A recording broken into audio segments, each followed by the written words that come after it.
Magandang araw mga bata!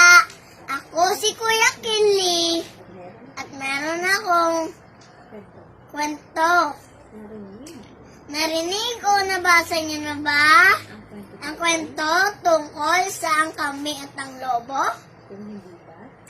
Kung hindi pa, halina at makinig sa aking kwento. Ang kambing at ang lobo.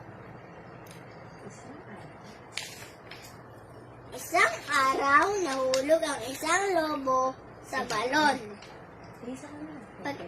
Pagkalipas ng isang oras, hindi pa rin niya maisip ang paraan bumahaw ng kanyang sarili.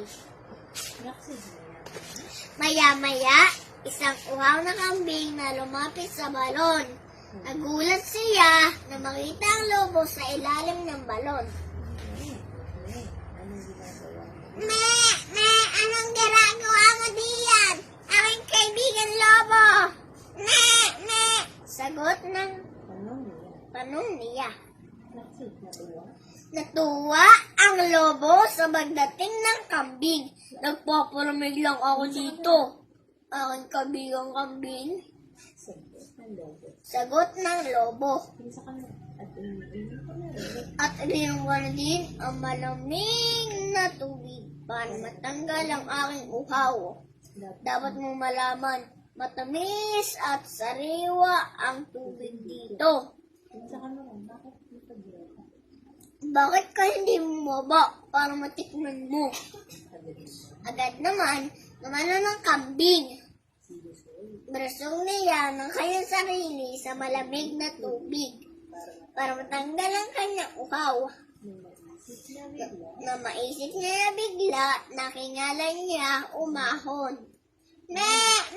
Paano tayo aahon? Aking kaibigan lobo, sobrang taas ng bungangan ng balon.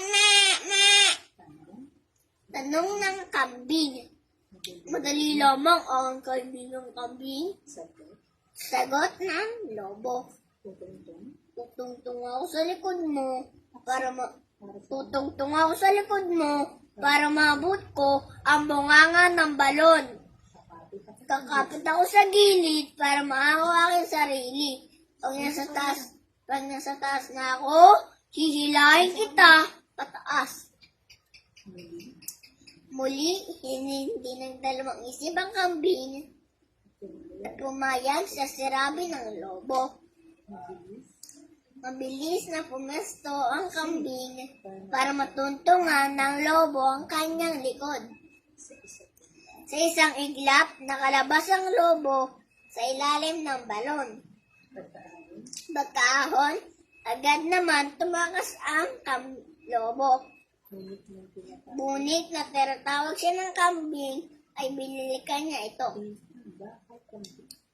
Bakit kambing? Tanong ng kambing. Tanong ng lobo. Paano ako, aking kaibigan lobo?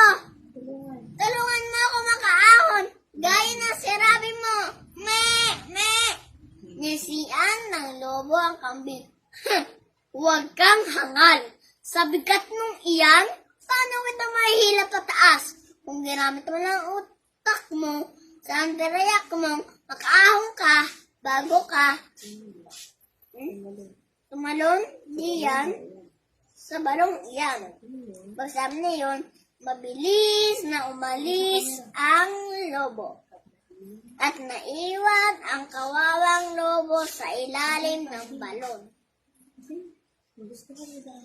Nagustuhan niyo ba ang kwento mga bata? Dapat nyo ito din basahin. Una, madali lang ito basahin. Tulad ko, naintindihan mo ang takbo ng kwento.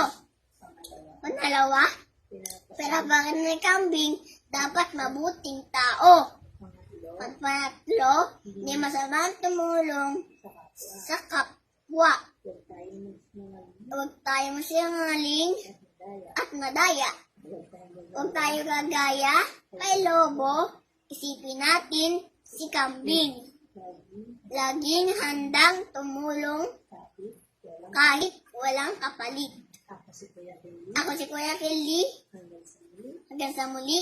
Paalam!